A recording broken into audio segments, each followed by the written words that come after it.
Yo, Factory Droid is back at it again. I haven't heard from them for a while, to be honest, but until recently, they hit me up with a whole bunch of research credits. And I thought this would be really fun to have a really crazy time and see what we can do with this whole missions thing. This is just me kind of playing around with this right now and taking a look and see what just happened. Because these guys just literally came out of nowhere and said, hey, there's this thing called droids and we can take on this thing called missions. And so it looks like it's just a goal oriented work and they can take on their own tasks. So previously, when we've checked out a factory AI, and for folks who had been new to my stream, maybe like many months ago, they had this amazing system that basically allowed you to get the best use of these models. So at that time, it was like Claude Opus, Claude Sonnet, basically Codex, and all these different models. As soon as you give it to their agent, I was able to have like 10 million plus token conversations just in one session. So you can keep doing that for a very, very long horizon. And so these guys have been cooking and they've basically started to destroy this whole notion of this thing. And they introduced this thing called missions. And so I thought it'd be kind of cool for us to kind of figure out like, what is this thing? Since I do have like research credits, I'm going to go ahead and play around with this live. Because people say like, build me a CRM, migrate this PHP code base to TypeScript, generate test coverage for undocumented API. And it basically looks like the model is going to break down the project into features and then spawn like worker sessions for each one. And then it's going to coordinate the handoffs, obviously, and validate each step. So this is the current problem with a lot of these like automated coding solutions. And so people have come up with their own stuff, right? They've come up with their like Ralph loops. They've come up with different things that people have come up with, like, blanking on the names right now. But it will allow you to sort of automate and product manage these things. So I think a lot of people like you and me are going to have a lot of questions. How good is this system? I have no clue. And like, I mean, I have some clue because I've been playing around with it a little bit because I got some early access to it. And I don't know. I would just kind of test this thing live. I think a lot of people are going to have a lot of questions. Is it going to burn through all your tokens? Is it going to eat through everything? Possibly. I don't know. Like this stuff is still early. So it's really interesting, the new interface and stuff like that. Damn, Matt, you're grinding on factory, huh? 10 hours on a factory AI? Seriously? Let's go. Ray's late. I want a refund. I know, my bad. I know I'm a little late right now. So it looks like there's this interface here that has the stuff that's running, and we're gonna see if I can kind of load it up because yesterday I was playing around with Cursor's cloud agent thing. And so I think the difference between that one and this one is the fact that this one runs locally on your machine and the other one from Cursor runs on the cloud. And so the cloud one I think was still going, but it never really finished the work that we were it got the NPC stuff working, but I'm going to give it the same task to see if it can actually fix my NPC issue. I have a game called yeeball.com. And so what you can do right now, if you go ahead and start a match right now, like you can join in on the match that I'm basically starting right now. And the AI characters currently don't have any NPC like behavior because wasn't part of the feature set that I built in because I didn't have time to build it. I built this game literally in 12 days before Christmas. So I spec'd it out live with you and we built it out over 12 days. And so with this game, you can basically go around and it's multiplayer. So if you actually go to yeeball.com, you can actually join in right now and you'll actually see the character moving around. You can control one of the characters. But the only downside is like all the other characters are stale, so they're not able to move. And so in yesterday's stream, we handed it off to the long-running agent. I think we were using Codex 5.3 or something like that. So it basically started to get some of the AI behavior in there for the other characters, but they just kind of moved back and forth, back and forth. And their agent was taking screenshots. So it'd be really interesting to see what missions can do here for us, because if this thing can run for a long time, generate its progress and figure out what features we need to do and then like make its own testing, that'll be kind of insane. So this looks like a really cool interface. Some examples that they have running here looks like they show the COBOL to Java Spring Boot. So this took 33 hours to do a legacy migration. So literally from COBOL. That's crazy. They have HTTP benchmarking from scratch. So this is a Rust tool, an internal tool that they did for 23 hours. Production memory leak investigation for 24 hours. A Towery React note-taking app with MCP integrations. Damn. This is crazy. Okay, this is cool. So the Granola integration hit a real OAuth API issues from the 403 CloudFront and the cloudback port conflicts. So the MCP toolname mismatches. This kind of messy debugging can't be predicted up front. So the mission worked across TypeScript, Rust, bridging them through Towery's IPC layer while implementing external protocol integrations. So that's MCP, OAuth2, calendar API over 30 hours. Damn, son. Can you imagine just like going to sleep and like just setting this off and waking up and seeing what happened?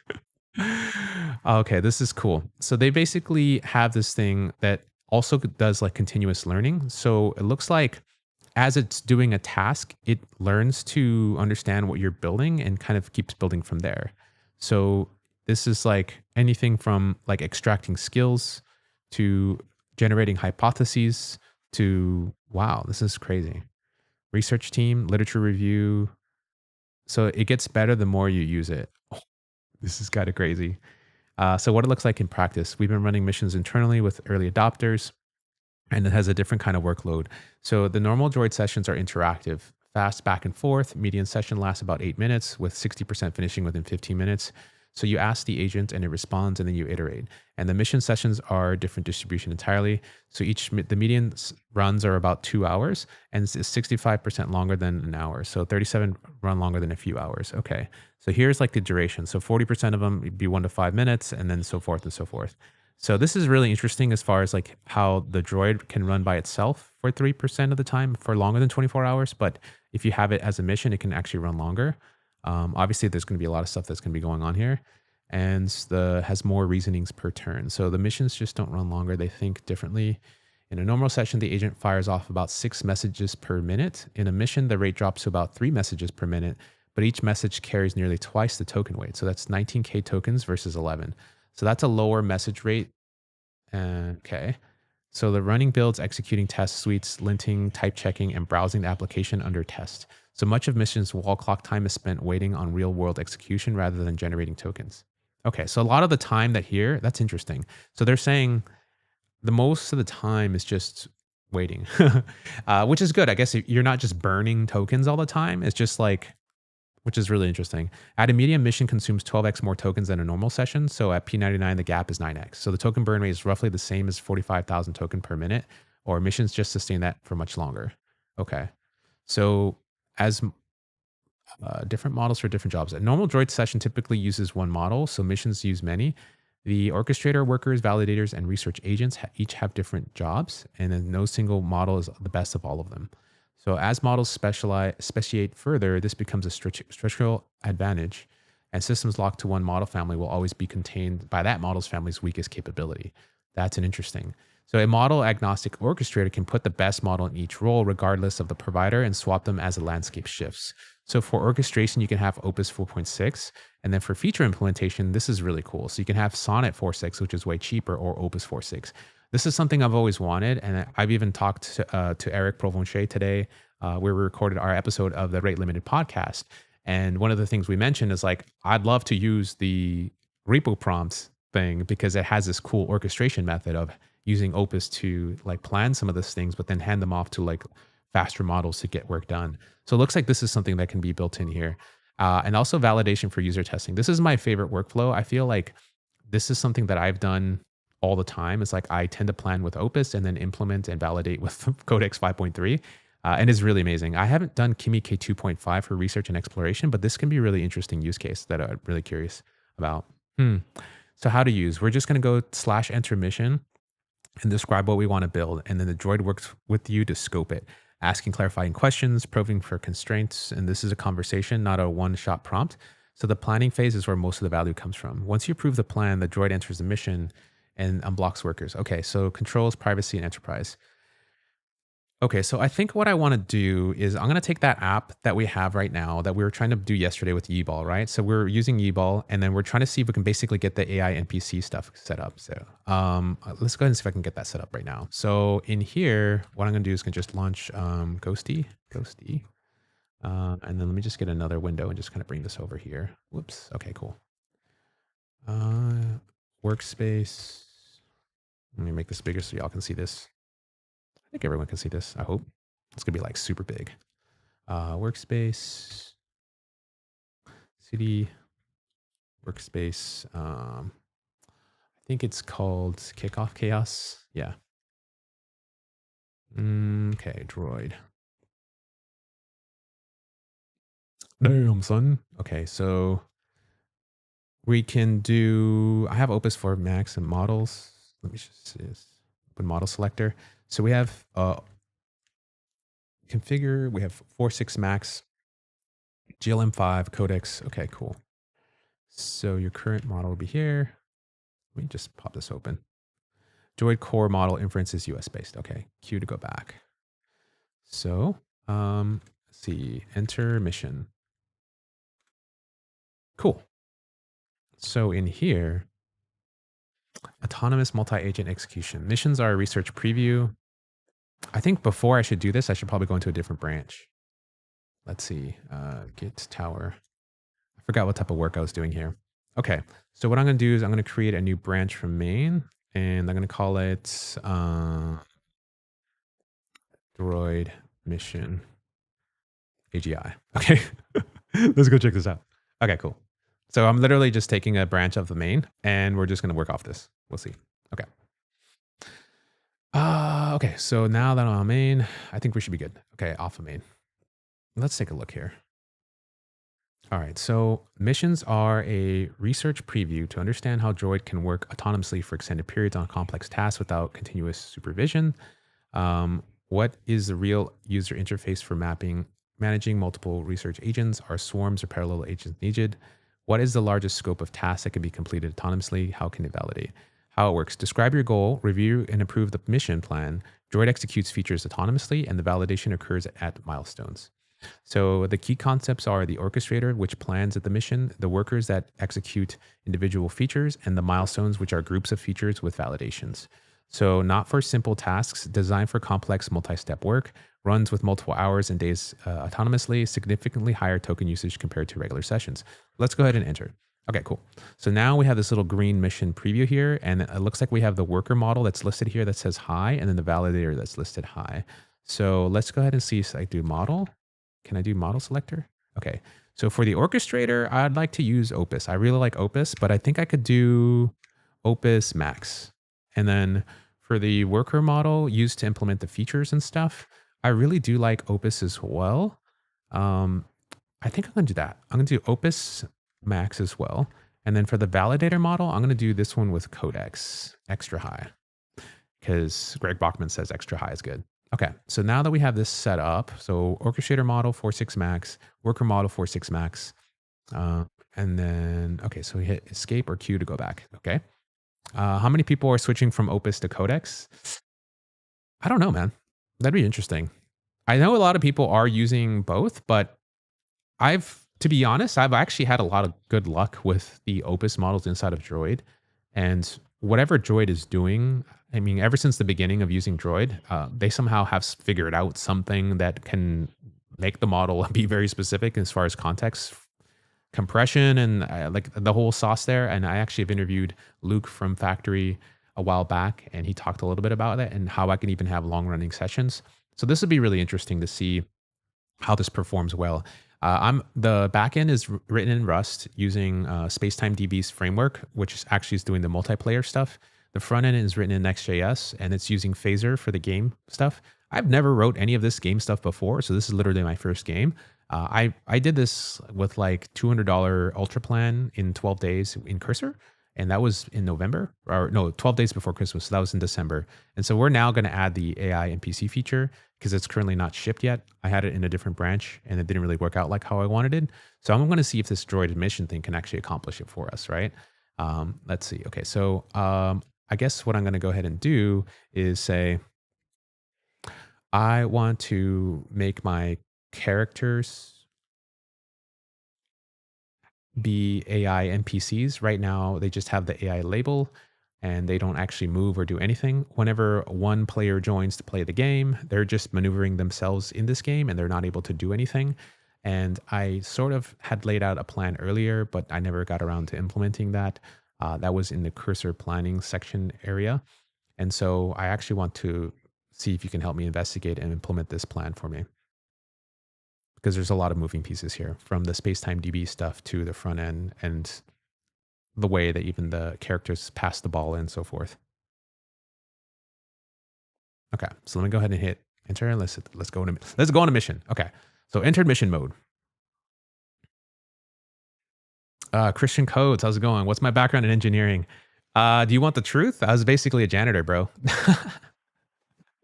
No, no, no. My background goes crazy. So yeah, I worked at Apple for like almost 13 years, 2010 to like 2023. So that was crazy. Worked on the early like iPhone, I guess iPhone, it was like iPhone iOS 5 type of stuff, all the way through like early Apple Watch days, over the air update stuff, um, health, a lot of different like things over the company. And you got to work with like low level, like kernel level stuff, hardware integration, software integration, all the way up into the OS layer. Worked with like the design teams and stuff with, all these different types of stuff, getting them software. Got to be behind the scenes, a lot of cool stuff. Got to go to the lab and, give Johnny the Apple Watch with software on it and stuff. Like there's a lot of cool things I worked on. Um, so I got exposed to a lot of like the company because I just took a lot of initiative and agency and I just said, I'm just going to do this. If no one owns it, who cares? No one's going to get in my way. So I just kind of did that. So I wore a lot of hats and pushed for lots of things up and down the stack. Before I left, I was probably the top bug filer, like one of the top three in the company. And I just cared about everything, right? So I would literally build the projects and make patches or roll different tags in just to see where stuff broke and tell people that your code is broken right here, fix it. I can't write I don't own the code, but you should fix it right here. Here you go, here's everything you need. And so that helped me learn a lot about how the systems work. And yeah, now I basically get to do the stuff for free online. Get to hang out with you guys, so this is really fun. So yeah, that's kind of, I have a lot of like product experience, from like really deep like technical stuff to really high level like UI feedback design and different things like that. I'm not a designer, I would say more of like an engineer for sure. Yeah, what's kind of crazy is that basically I dropped out of school too. That's what's kind of insane. So I went to school, I didn't realize I had dyslexia. A lot of teachers thought I was lazy, I thought I was lazy. I just kind of, certain things came easier. So tech just made sense to me. So this is what it's doing right now. It looks like it's just going to go ahead and start to look through and activate certain skills that are baked in here. And it's going to try to find the NPC plan. It's going to see like, cool, oh, I found it, and it's going to try to look through here. So this is, while it's going, we're just kind of catching up a little bit on the chat. And I can see the context window here that's going on. So this is really cool. Let's see. But Droid is really expensive. Like Cursor, the value at the plan of Codex Cloud Code is better. They need a better model. So I mean, like Droid is a harness. So like you can bring your own API keys, right? So you can, I don't know if you can use them for missions for your API keys, but you can use the existing models. So I think this mission specific thing is only available on their Pro plan or their Max plan, which is $200 a month and higher. So a lot of people who are in enterprises are basically using these plans because they're spending thousands a month. So I think if you spend $1,000 a month, you get, I think $1,000 worth of tokens. So, or 1x multiplier. So just depending on the model you choose, you can get a lot more from it. It can be costly afterwards, but I feel like it's no different than some of these other people who give you similar amounts of tokens. I also find the caching to be extremely aggressive when you're using these models. So that's kind of nice. You can have one session and just keep going from planning to implementation. And you don't have to like make new tabs or make new whatever. And that actually saves you tokens also in the long run because you're not getting charged to reread all those files back into the endpoint again. So that's also really cool. So this looks like it actually discovered that my tool chain is here, Spacetime DB, and I found the existing plan here. So it found my existing cursor plan. And so that's the priority 5 item. So I didn't even tell about P5 because I was like, if you watched yesterday's stream, you'd see this. So now it's asking me for the scope. Then we're going to go into the AI roles, the difficulty, and the environment. So this is kind of where we're doing. So the existing plan has 4 items. P5-1 is the AI module with the state machine. So this has the idle, chase ball. And so this did some investigation in my code base, as we can see from up here. And it even told me about what it was thinking here, which is super useful, right? So I like this way that like it kind of tells me a little bit about what's happening with the thinking. So good, I have a comprehensive, okay, this is awesome. So this existing plan has 4 items. Do you want all 4 or should we focus on autonomous AI behavior 4? I want all 4. I want this thing to run for like 10 hours, like my bro was saying, right? That'd be really cool. So we'll do all 4 items. All right, so then AI roles. For AI difficulty behavior, should all the AI players behave the same regardless of the role, or should the different players have distinct behavior? For example, goalkeeper never stays near the goal. Yeah, exactly. Role-based behavior, of course. This is amazing. Awesome.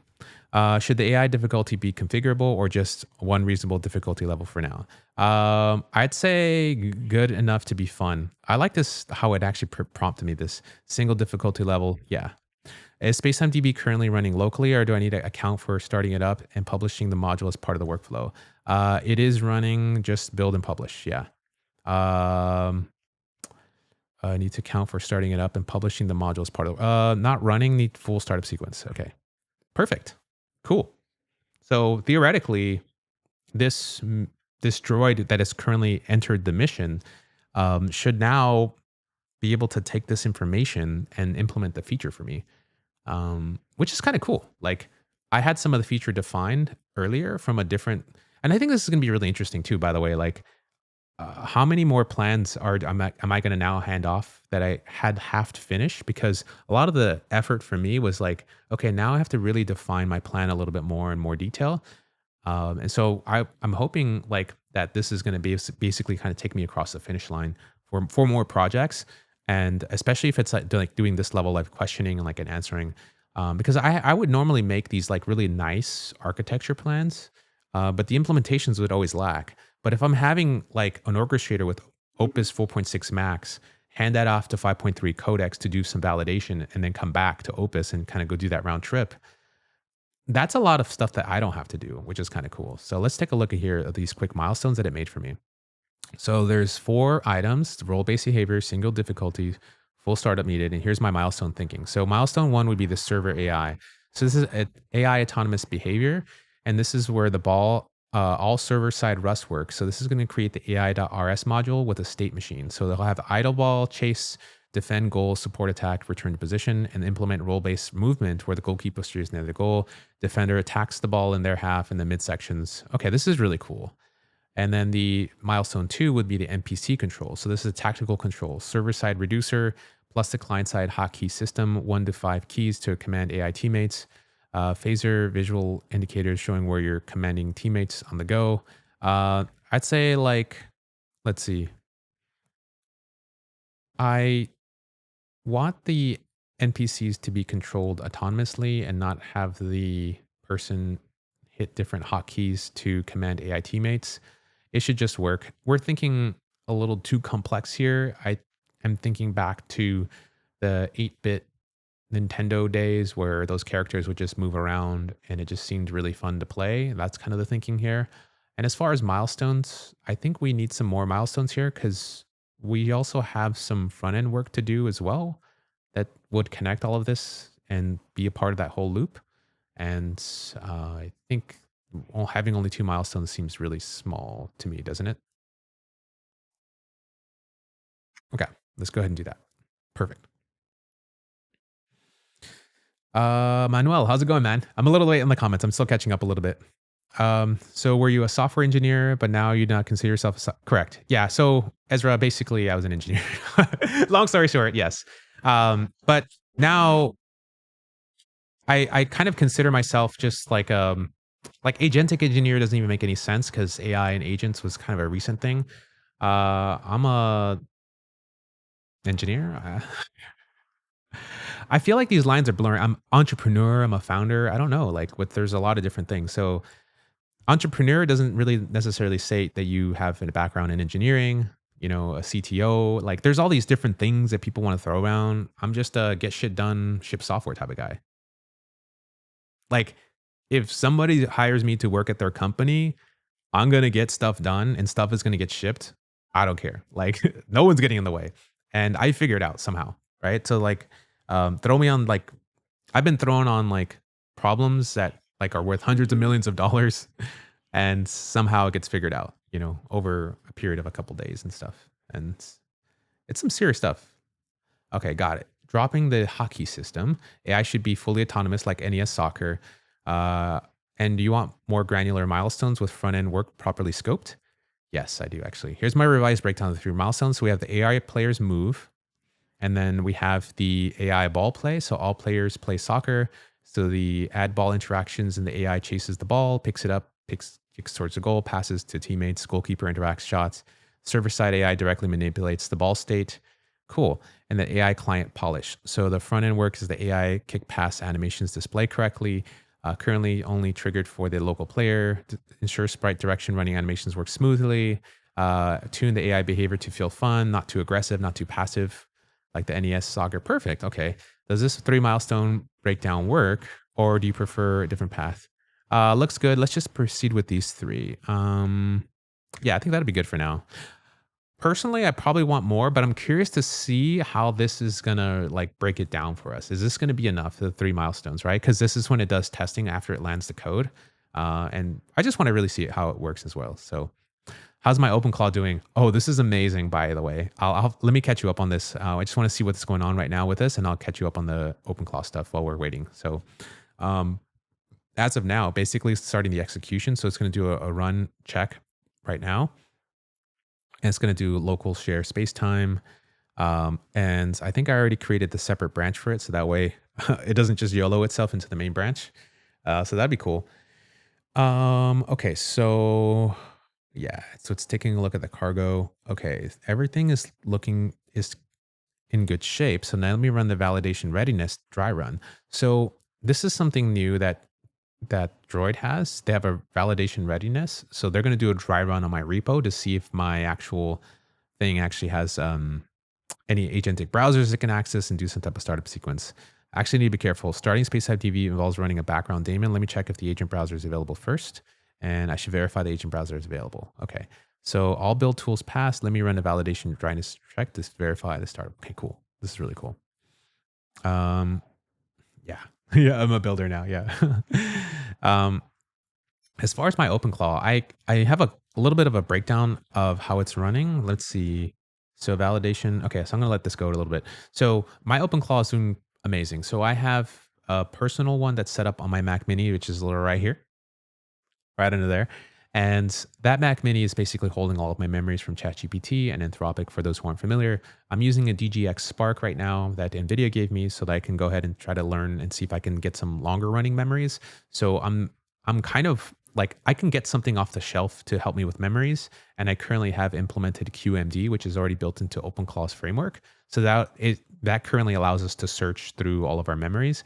But I want to also import my Slack messages, my emails, and a whole bunch of other data. So that's a huge amount of data to be indexed. And it doesn't look like QMD can really help us here because there's some specific things like I guess they call it temporal reasoning, but basically it's the effect of saying, I have a Hoka shoe, and this is my favorite thing. And then like all of your chats say Nike, but you only recently started liking Hoka. If you search something that's my favorite shoe, likely because there's so much data from Nike in all my past chats, that may come up as my favorite thing because it sees it that like I told Bob that, Nike was my favorite thing.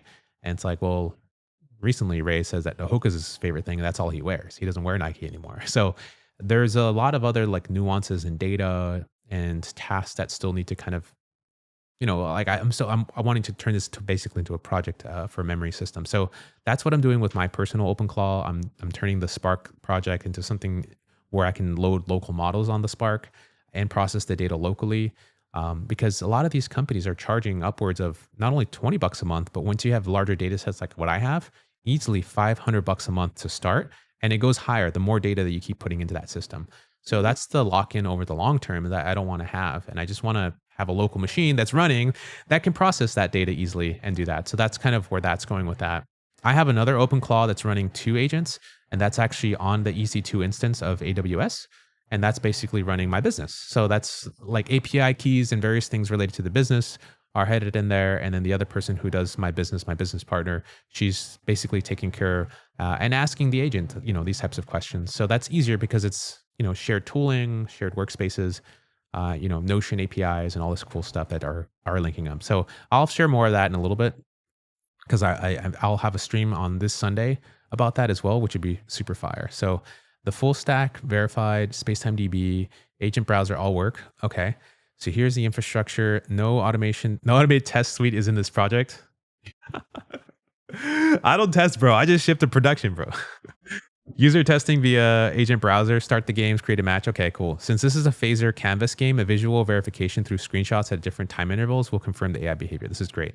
So that's our testing strategy. Since this project has no unit test run or validation will be type check, space-time build, and agent browser for screenshots. The game renders a phaser canvas. Does this testing approach work for you? Yeah, that works. Let's go. Cool. Yeah, man. Cool. So with that experience, do you think the future of the field would look like Claude Codex Claude, where we don't code no more? I think the future of this stuff is going to be determined. I think that people who have roles that can utilize AI will have a lot of agency. Like data finance people are going crazy right now because they no longer need an intern to code Python for them.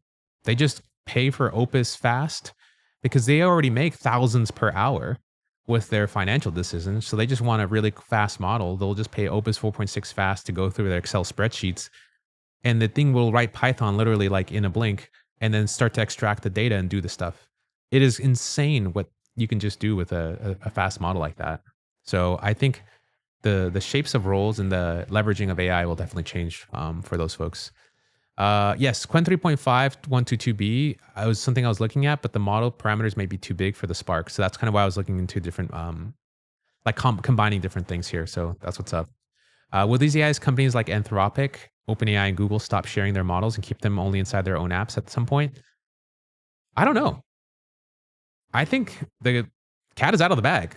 Like people have been training on these outputs and all this crazy stuff already. So yeah, I don't know. Rust? Eh. Yeah, I'd consider myself a builder for sure. I love to build. So this is what's up. Okay, so let's go on here. All right. So what does it say? What does it say? What does it say? So now that we're on our mission, AI NPC autonomous behavior system. Here's our plan. I'll implement fully autonomous AI behavior for NPC players in Yeeball so that AI controlled slots in current insert placeholders move and chase the ball, kick, pass, and play recognizable arcade soccer inspired by the 8-bit NES World Cup. So the existing is AI bull flag on match player marks vacant slots but triggers zero behavior. Oh, of course, it was a placeholder. This mission creates a server-side AI module with state machine. So role-based positioning and ball interaction logic, all driven from the existing game tick schedule reducer, 30 frames per second. All AI players will update their positions, velocities, and facing angles every tick, and the client will render them through existing Spacetime DB subscription plus phaser interpolation. So here's the scope. So we have the stuff that I already outlined in my plan earlier. The stuff that's not in scope are NPC hotkeys, because that was originally mentioned in that plan, difficulty configuration, and chatbot integration.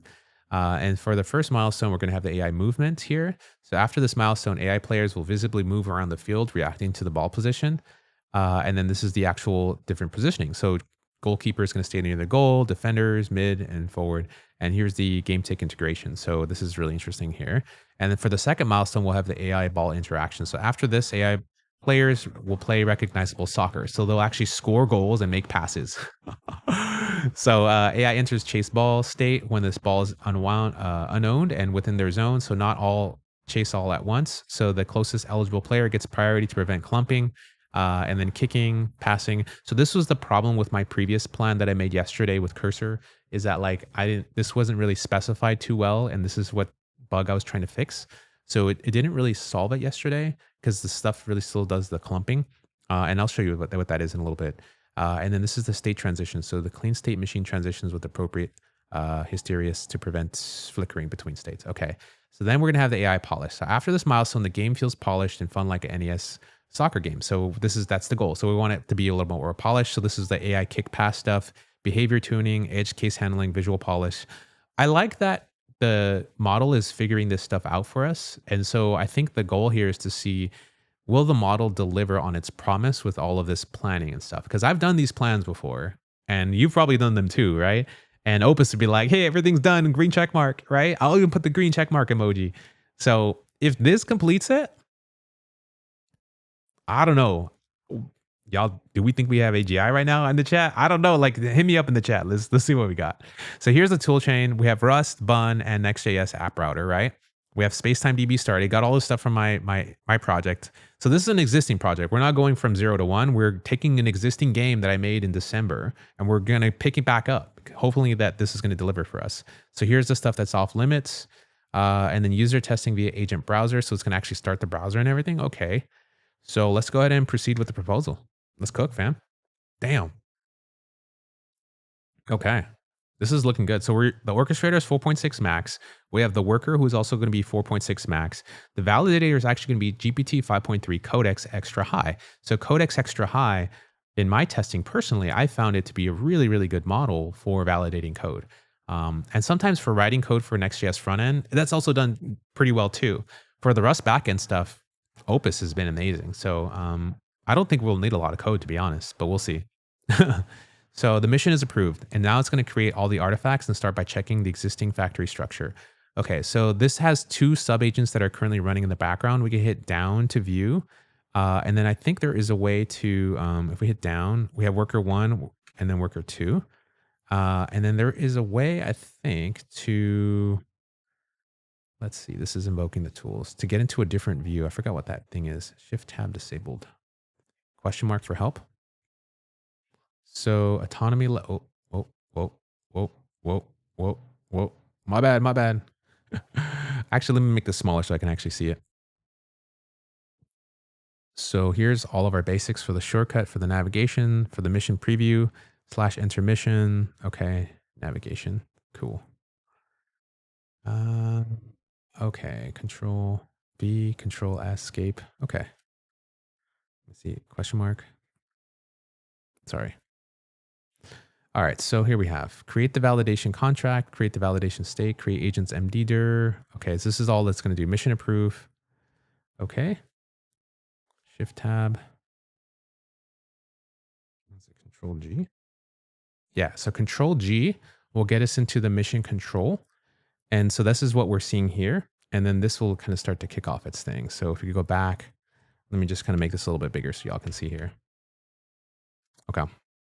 So right now, there's a task, and these are the current workers. So this is going to enumerate the AI assertions, enumerate the AI ball play assertions here, and this is going to enumerate the client polish stuff here. So we have, 4 sub-agents that are currently running in the background, and this is their context that's currently being eaten up right now. So if I go, like if I wanted to see what one of the workers are doing, I hit enter. And so this is what one of the workers are currently doing. This is the latest output. And this is basically to do saying research code base, match the lifestyle, AI behavior, player slots. And so this is looking through all these files here. So I can force kill it by hitting F or hit K to kill or escape to go back. So I'm going to escape to go back. This is let's see what this other one's doing here. So this one is basically exploring the client code. So this is doing with one of the workers, it's exploring the client code. And then this one here is basically exploring the code base for all AI ball interactions and mechanics. So this is where I found my server code and the reducers and all the server state back there. And then this worker is doing something. Path. This looks like it's just going through the game scene right now. Okay, cool. Yeah, this is enumerate all. Yeah, so this is cool. So it's basically going to go through. Once it creates the validation contract, this is where it spawn. This is where we're at right now. The next thing it's going to do is just do the validation state and create that. Then it's going to create the features to understand what the mapping is. And then it's going to create an agents MD file. And then from there, it's going to create different skills. So it looks like it's going to create a Rust server worker and a front-end worker. So this is specific to my repo. So this is basically the agent itself is going to now make these new skills on the fly. And this is actually one of the promises apparently of the missions thing is that it's going to create its own skills. So the longer that it runs, apparently, this is where it's supposed to create its own skills. Skills. This is what we read earlier.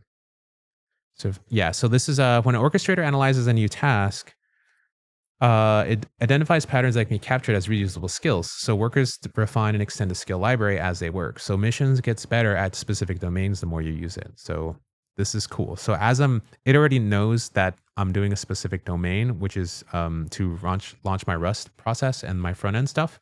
And then as it probably is going to create an AI skill for NPC probably, and then figure out what that is. Then it's going to start the mission run. Okay, cool. So this is going to be doing its thing here. And we're going to be waiting here. Let's go, Ray. Oh, yeah. So by the way, if you're currently watching this and you want to come back later on, I will have timestamps. This is currently going to be a video on demand. So after the live stream ends, you can go back and I'll have all the timestamps in there and you can go ahead and check it out. Obsidian is the way. Oh, that was for the other one. Ship to local hosts. That's the only way to ship, bro. Okay. To be honest, if you let AI write unit text, it's pretty good. Yeah, for sure. But I think this is beyond like unit testing. You see, it's actually going to pull up a browser. It does like actually trying to understand what my repo is doing and understand like, and even writing skills for it, right? So this is going to be really interesting to see. Have I tried GLM5? I wonder when AI dark offices will become saturated. Thoughts. I haven't done AI enough of GLM5 to say like it's amazing or not. I'm waiting for it to bring your own key for this missions. Okay, that'd be cool. So this orchestration is not something I built. This is something that's built into Droid, and this is something that we're checking out right now. Isn't similar to Agents Teams feature that Cloud Code released? I think this is a little bit different. I think not a little bit different. It's quite a bit different actually. And this, I the difference here, as you can see, is we can have different models that do different things, right? So like the orchestrator has its own model, the worker has its own model, the validator has its own model, and the Claude Code one doesn't actually build skills on the fly, right? Like it doesn't do like a lot of this other advanced stuff that we're able to that they're talking about for the single agents. So I think that's kind of like the secret sauce here is that like this is self-improving as it's running its thing. And then not only that, but it like makes the features, organizes it, and then tries to tie it all together with everything it's doing. So it will likely feel like it has a bigger context than it is. So the output, this one output 1.3 million tokens. It cached 221 million tokens for the caching, and the input was 3K. So like this ran for 32 hours. That's crazy. This is so crazy. Because I used to have these long sessions with my droids for like days, and I would have like hundreds of chats. And, I would basically use like, I think the most I did was like 12 to 13, maybe even 20 million. But I had somebody in my Discord go almost like 100 million. It was crazy. It was so crazy. Just from one session. It's kind of insane. So it's cool. It's good. The subagents produced thorough assertion enumerations. Let me read their output files and start creating artifacts in parallel. Okay, cool. So now it's going to has some docs or something. Cool. That's awesome. I'm waiting for, okay. Did you build the orchestration? Okay. Hey, I missed the beginning. Oh, File Reaper. All we did was basically we went through the actual factory missions thing and try to understand like what this whole thing is, and try to go over like some of the details for what they were able to do, like how it generalizes, how it works, like how some of the session durations work. So like 40% of the sessions usually go 1 to 5 minutes, but since this is a bigger feature, I have a feeling we're going to land in somewhere in this time range here. Missions lasting longer than 24 hours are only 14% of all missions. So like out of all of those, most of them land in the 1 to 2 day time frame. And then the other ones that were much bigger landed here, as you can kind of see how this works. I can't believe some of them ran for 2 weeks. That's insane. So there's more reasoning per turn. So this is another thing too. So they don't run longer, but they actually fire off like 6 messages per minute. So in a mission, the rate drops like in this specific thing, instead of firing off 6 messages per minute, it actually comes down to 3. But like he says, like it carries more token weight. And what we're going to see is like some of those tokens that are in there describe basically the context for the model so that we can see like what it's doing. Like the model has context, because that's the biggest problem. A lot of these models lose context for every new chat that you start. So you can kind of see, look at all these like validation states that it created. So it created these assertions for us and set them as pending. So this is something that, some people have like tried to make. I think it's BMAD method and all these other methods that people were doing. But like the way that I think about this is basically a Ralph loop on crack, literally crackers. Yeah. So like this is like much more controlled, obviously. And it's not like you're just telling it to just go in a loop and forget about it.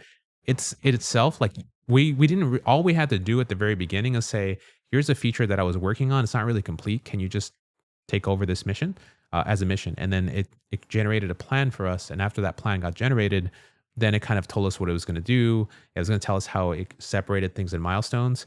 So the way that I'm thinking about this is like, it's kind of like if you're not a project manager, if you're not used to shipping software before, this is a way that you can basically start to describe what you want to do in an app. It will kind of lay out some of the testing methodology for you. It will lay out some of the project management methodology, but you also take advantage of Droid's harness, which allows you to have these long conversations with, this compression and all that stuff. And it's going to basically get the best performance out of these models.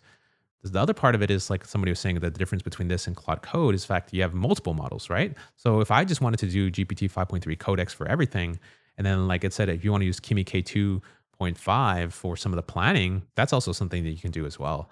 I thought that was really an interesting point that they made. I haven't done it personally, but this is I think what they said here at the bottom. So like for orchestration, we could do Opus 4.6. I love this model for that. But for feature implementation, we can also do Sonnet 4.6 too, by the way, right? That's a much cheaper model. Has a larger context window, but you don't necessarily need that, especially for these types of things. And then for validation, you could do 5.3 codecs. Fire, right? And here's the research validation stuff. So that's really cool. Here we are. So yeah, we're seeing it create some of these assertions. And here's like the validation contract for, I have thorough research from all 4 subagents. Let me synthesize now and create all mission artifacts. I'll work these in parallel. So we have for the AI movement, we have this validation. So AI players move during interactive play states only. AI players remain stationary at spawn during positions lobby, halftime, and finish states. During the first half and second half, AI players will visually move from their spawn positions during the goal celebration, 3 to 5 pause. AI players freeze at, and then here's the evidence. Screenshot, lobby stationary, screenshot, gameplay moving, screenshot, halftime. So this is already defining and writing the tests for us and for each specific section. This is crazy. And I think this is saving them into a missions file. So it has these types of things here. And so now that we have the validation states, it's now going to create the features, which fulfills the mapping. And then it's going to go into the agents. And then this is going to just be what it does. So this is a lot of work that needs to be done before the mission kicks off. And you can kind of see what it's doing here. So now let me create the features JSON. So these are all the features, create a server-side AI module. So this is based off of the plan that we did earlier. Now it's actually formalizing it into an actual JSON. So this is probably what gets passed on. And this is probably what they're describing for, I have no clue. I'm going to actually be on site next week at the Factory AI headquarters. So I'm going to be doing a sponsored stream with them there, which is going to be amazing. So I'm going to be flying in, and what I'm trying to negotiate with them is to see if I can shake down a whole bunch of tokens from them, because I'd love to have a whole bunch of tokens to get you guys on that too, right? So I was able to get some of this for the research purposes, and I could say whatever I want in the stream. This is my stream. This is your stream, and so for the sponsored stream, I want to do something in person in San Francisco. So I'm flying over, and I'm going to try to see if I can get some tokens for y'all, because I'd love to get everyone on this to just start trying it out on their different things.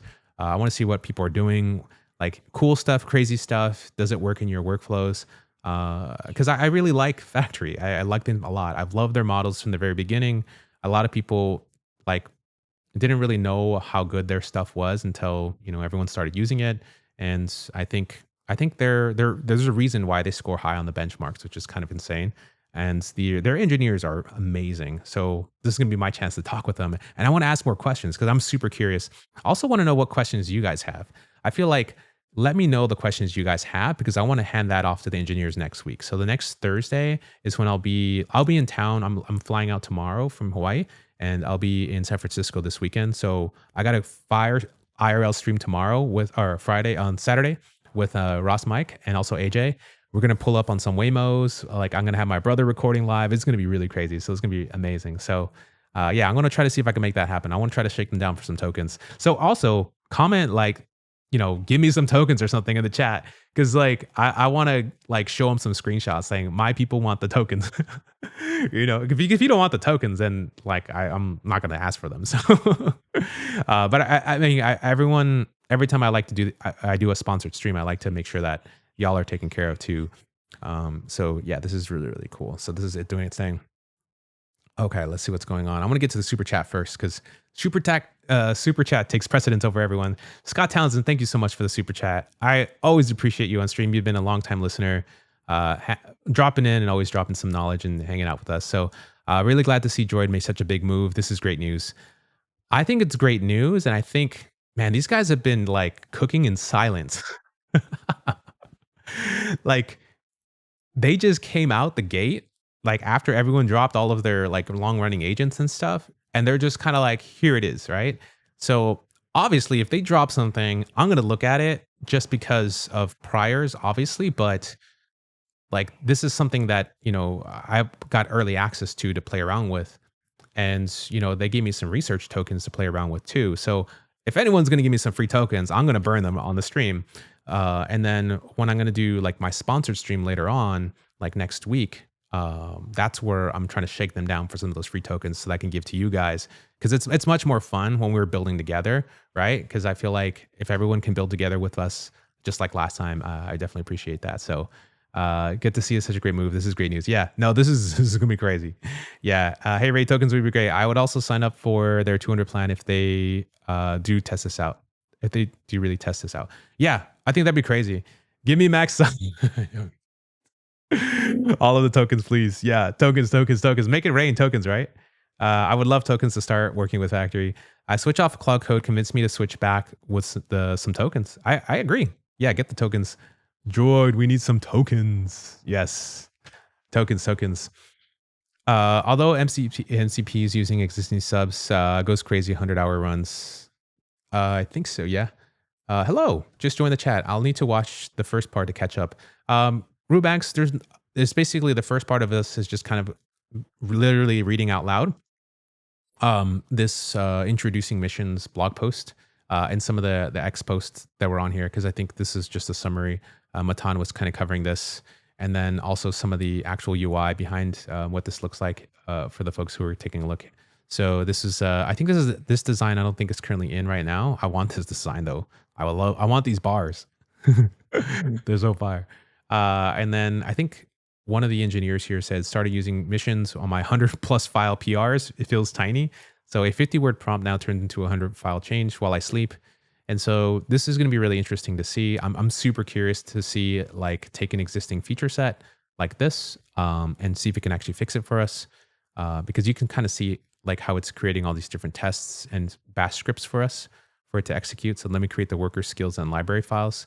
So here it is creating the actual Rust server worker. So this is one of the skills that we talked about. So one of the things that we talked about a little bit earlier is the fact that the agent can self-improve itself. So it's kind of insane that it's going to have this continuous learning thing. So it gets a task, it tries to execute, it observes what happens, then it learns, then encodes its skill, and then it comes back. So like that feedback loop is, to me, what AGI promises, right? Like literally you can just spawn this thing out, give it some type of vague task.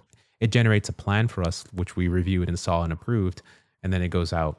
The other thing that we learned was that you can also select different models. So the orchestrator model is going to be one model, like for us, Opus 4.6 Max, but then we can have different models for different things here. So I think, where is those models listed here? Yeah. So you can have different, even Kimi K 2.5. I haven't done that for research and exploration, but that'd be a really interesting use case. So obviously there's like privacy controls here that you can set up too, and open questions. Okay, cool. This is wild. Let's see what else is going on. Raise a G, man. Thank you. Appreciate that. Let's see. Cool. Oh, so it's interesting that you say Claude can do this. Deploys a Spark to scout, then deploys a team, validate, expands, creates a plan, adversarial analysis. Does it also do the learning stuff? Codex implements. So you can basically use Claude as the headless agent. I'd love to see this workflow. Do they have any benchmarks too? I'd be curious to see what, like, put up one of those Claude code ones, like against this. And then also, like, what's the tokens that you chew on? Like, if it is it the similar like amount of tokens and caching as like the Droid one? Because I'm super curious to know what that's going to look like. Yeah, daily costs for running OpenClaw and EC2 plus AP costs. So I run the EC2 instance. Like the best EC2 instance for me is the one that costs like 20 to 30 bucks a month, is because I need more memory, more processing. I'm constantly doing updates. I'm constantly doing lots of stuff with my thing, and it's running 2 agents. And so that's kind of what ended up happening, which is also why I got the Mac Mini. And I don't know why, but it running on a Mac Mini is just so smooth. It's super fast. Low key, I want to get another Mac Mini just to have another Mac Mini. I like the cloud stuff, but it's just not the same. It's so easy, like, to remote into a Mac Mini and just control everything, right? So I'll have a personal one and I have a business one, right? That's the whole reason why I want the separation, is that like any business related task will sit on that Mac Mini. And then like the other Mac Mini is just my personal related task. And I don't want the agents and API keys and access and stuff to cross the boundaries, right? You can have multiple agents on like one instance, but they can also share tools and stuff like that. So that's kind of the way, the isolation that I'm thinking about for my open clause. Let's see what's going on.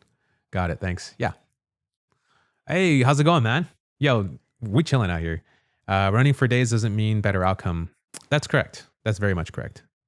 Do you see the cloud computer use drop by cursor? Yeah. If you haven't seen my stream yesterday, this is the actual problem that we were actually chasing. Literally the same thing. So cursor.com/agents. I'll show you. So in here, yesterday, we tried to do the AI behavior system, and this is its attempts yesterday. This is what we're going to basically benchmark our work against on the same one. So this is running completely on the cloud, and I'll show you this real quick. Accept, okay? Maybe, I think it may have to relaunch everything. Let's see, localhost. So I can start a match. So the server's still running. This is the server that's literally running on the cursor agent. I don't know. Let's see, start match. Okay. So we're going to see the AI NPC that's currently running from yesterday's attempt with cursor. So we literally tried this exact same task yesterday. And so this is what's happening. This is the result. So like it did its thing, but like the amount of testing was like, I didn't get a lot of insight into the testing right here. So as a player, I can't even steal the ball anymore. So this is a feature I would not ship because I can't even get the ball, you know? And this is us yesterday. So I'm going to hand back the control to the agent. And then I'm going to actually, go here. So this was our plan yesterday that we made on stream for the same thing. So this is like the scopes that we were doing. We did the same thing where we told it we just wanted to just work. And it, verification was basically to update the status work and reflect these things. And the acceptance criteria was just a check. So what the differences are between the two, from what I can see, was that like each phase didn't necessarily have the same it has acceptance criteria, but there wasn't like verification and learning from each phase and figuring out like intuitively what needed to kind of happen after that. From a code completion standpoint, yes, the code is complete, but from a gameplay interaction, that's a whole nother thing that it didn't really pick up for me. And this is on Codex 5.3 high. So while this is running, you can kind of see this is what we did. We started here, we gave it some information. It's like, I don't think we need the hotkeys. So then it fixed that.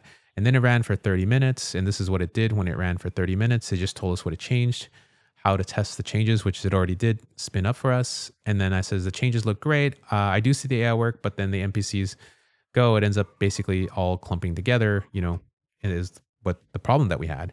And it's like, oh, I've updated the plan specifically for AI clumping. Let me go ahead and fix this. And then it's like, yes, please fix. And then 2 minutes later, it's still not working. So good catch. The behavior means the current anti-clumping overshot. So then I just said, yes, please fix, keep iterating without my approval. Make no mistakes. And that was it. Like that was pretty much all we got. And that's what you saw right now. And so, not all of these take the same approach. And this is why I'm super curious to see what our factory AI environment is going to create for us, because a lot of the testing in each of these different milestones seemed promising. It even talked about the anti-clumping behavior before we even got to that phase of thing. So we haven't yet kicked off the mission yet. So fulfills coverage passes. Okay, so this is what it's doing. Okay, cool. So let's just keep scrolling down. And so what's it doing here? What's it? Okay, now I need to remove the duplicate description from here since it already existed. Actually, let me look at my edit. I see the old text. Okay, wait, looking a little more carefully, I replaced the little line here. Okay, so there's some things. So it's just basically updating our validation contract plan here. And this evidence screenshot and what it's going to do, and updating these little tasks here. This is cool. So this is stuff that I used to keep track over like in linear or into, like I used to try to write my own system for these things, but this is now built into missions. So I'm really curious to see how this is going to really play out. And so let me commit the factory infrastructure files so the workers can access them, then clean up the temporary research docs. This is cool. So now here we are. Okay. So all artifacts are ready. Here's a summary before I start the execution. So 26 validation assertions, that's across 4 areas. So that involves movement, ball, client, and then the actual cross area. And there's 6 features across 3 milestones. So we have the AI movement, which are 2 features, the AI ball play, which are 2 features, and the AI polish, which are 2 features. And we have 2 worker skills that we created just in this planning process. And then we have the services that kick off, because there's a backend server that spins up, which is SpaceTimeDB on port 3000. And we have the Next.js frontend app, which is actually on port 2001. And then our validation is going to be to review 2 review passes that are completed. And then the coverage is fulfilled. So now that it starts the mission, this is currently running. And we can kind of see this is the current milestone. So this is for the AI movement. That's basically our first phase that we talked about here for our the features. So like feature one, feature two, or milestone one, milestone two, milestone three. And then this is where we're at right now. So this is one of six. And we kind of see it ticking across here. And this is the worker that it's using. And we can do Control G to enter. So Control G. So this Control G interface is basically showing us kind of what's going on. Let me make this a little bit bigger. So we can see so far it's cached 4.9 million tokens and the output's only 58,000 tokens. So this is going to be our little dashboard that we'll monitor as far as where everything's going. And these are the features here. So, right, we're working on feature one, which is the foundation. We already completed that. Now we're moving on to the AI movement, which is cool. And then here's a current active feature, and here's a progress log. So the 25 minutes ago, we had that session there with those workers that kicked off. We had different workers that completed in parallel. And down below, it shows the active worker and the AI movement. So if we want to pop into the features, we can tap F here. So this will show us what features we're working on, what we've completed. And if I want to hit enter to see what we've been working on here, this actually shows us like this actual session here. This is actually really slick. And then down below, it shows us like the worker sessions. And if I go escape to go back, we have this here. So this is really chill. And then I can go back to, what's in progress and I can see what we're working on here. So this is going to implement the movement here. So I can keep like diving in or diving out by going in and out of these different views and then see like the verification steps it's going to use. And this shows us what it's currently working on. So if I want to view the transcript, I can hit enter, right? So if I hit enter here, I can see the actual transcript, and this will actually show us like what the agent is actually doing line by line. So if you want to see what tool calls, like you can go really deep here, and actually even shows us what model it's running and the session it's running here. So this says live down here, so that it's currently live. And then you can hit G to go to the top. So I can hit G, and this is the very top. And this is, I think, why people were saying it may, or this is why they were probably saying in their text that it uses up more tokens, is because here's the actual like stuff that it's passing in. So it's passing in that JSON, it's passing in that additional context to the agent. Because when these agents wake up for those sessions, they may not have an idea that they're working on a part of a bigger plan. So this is something that they have laid out here. It loads the skill for the mission worker base, a Rust service worker skill as well. It says, here's the Rust service worker, and it tells it about my file path and where my skills files are. So that's really cool that it's doing all this stuff, and it gives it a lot of context before the agent kicks off. So that way, when it's working on the work. So this is feature ended here. I'm going to go escape to go back, escape to go back. So this is currently in progress. And then this is what we got going on here. So we're now working on feature 2 of 8. So the AI movement's already been implemented. This is actually working pretty fast. So if we go to W for workers, we see the current workers that are currently active. If you've ever worked with any type of terminal stuff when you're using tmux and these various things, usually you can't keep track of these threads that are currently running in the background. So that's kind of what it is there. So we can see them, and we hit tab to go to the next view, or we hit like filter, to do that, stuff like that. So our next view here is the mission models. If we go back again, so we could go to M models here. This will show us the models that we're using. So the validator models here, worker models here, and then we actually have skip scrutiny, skip user testing. That's interesting. Cool. And then if we go Control G, will take us back to the orchestrator. So this is the orchestrator view. And this is kind of what we kicked off. So like you can kind of see how you can keep zooming in all the way in to see all these levels of details, because there's really a lot going on here. Joe, thank you again for the super chat. I really appreciate it. I think I'll drop any AI coding. I'm bullish on Lepto's Rust WASM framework, and even Opus is defeated. AI just loops between broken tests and error. I can see that for sure. I'm super curious about this, and this is kind of why I want to get some tokens for y'all, is because I think everyone's workflows, depending on what you're doing, I don't think everything is not being replaced overnight like people are promising, but this type of stuff is usually the canary in the coal mine. So like this is the thing that kind of showing like, hey, this technology is now being put together, but not put together by some random people. Like these people have been proven in the industry to kind of set the trend in AI coding, especially for AI agents. And we saw that with the initial, like this was last year, like in the middle of summer, they dropped the blog post for compression. Nobody talked about it until we started using it a lot. And so y'all got the first in on that. And now that these guys are doing these long running agents with like this technique, I'm curious to see like, they've been spending a lot of time researching. And so next week when I go on campus to their headquarters, I'm going to be trying to pull some of these engineers and ask them some more questions like, yo, what's the sauce in here? Like, what are you guys thinking? How do you think about this for the bigger term picture? And so that's why I think it's important for everyone to play with this too. And so is why, hey, thank you so much, man. Like all I'm doing is just playing around with this stuff, right? I'm going back to tech. Nice feature, but this one. So this is the question of the day, and I think this is where we need to get some of those tokens, and I think people need to start using this in your workflows, right? I really do like. I think people need to start playing with this and understanding what that means. So, by the way, Mike, you can do devil voice in the background. I have a feeling you're playing Diablo now. Let's see. Codex Spark acts like an external memory by tracking the session continues. I would love to understand this technique, Tyler. This is really interesting. You're always dropping sauce, by the way, man. That's what's up. I went from blurring my Pro Max subscription to 3 or 4 days to lasting all week. Okay. I need to figure out what that's looking like, man. Cool. This is really awesome. Okay. All right. Microphone. Diablo. Playing in the microphone. Okay. So we have the mission that's going on. I'm going to hit Control G. It is 3:24. I need to leave in 6 minutes to go to do some paddling outside. It is beautiful here in sunny Hawaii, and today is my last evening here because I take off tomorrow on a flight back to California. So yeah, what I'm going to do now is just let this mission keep doing its thing, and so we're going to compare like how does Cursor's agent in the cloud take that plan, and we saw the implementation. The NPC characters kind of got stuck there. Will the droid mission one turn out to be better? Like how much tokens will we use? Will what's going to be the whole thing that we end up comparing here? Are they even comparable? Is this comparable also to the Claude Code version? Do we get the same results? Is it as intelligent?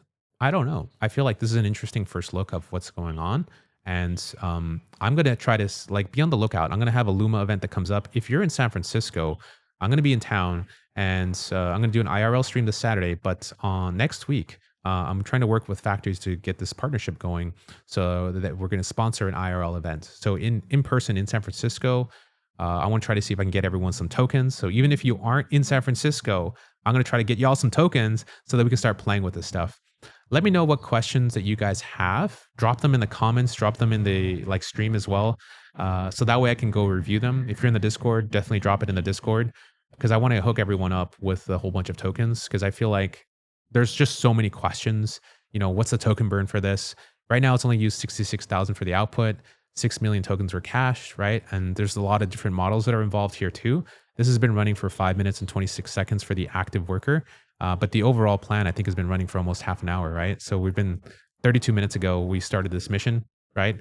And it laid out everything and we went through the plan to try to do this thing. So this would be really interesting. Bro, I have London Winter. One last question, bro. I gotta leave in 4 minutes. What keyboard are you? Oh, this is the knob one. It's from God. What is it called? Yeah, knob one. Do I have a referral code? I don't think I have a referral code for this. Is it knob one? Knob one. Knob.design. This guy.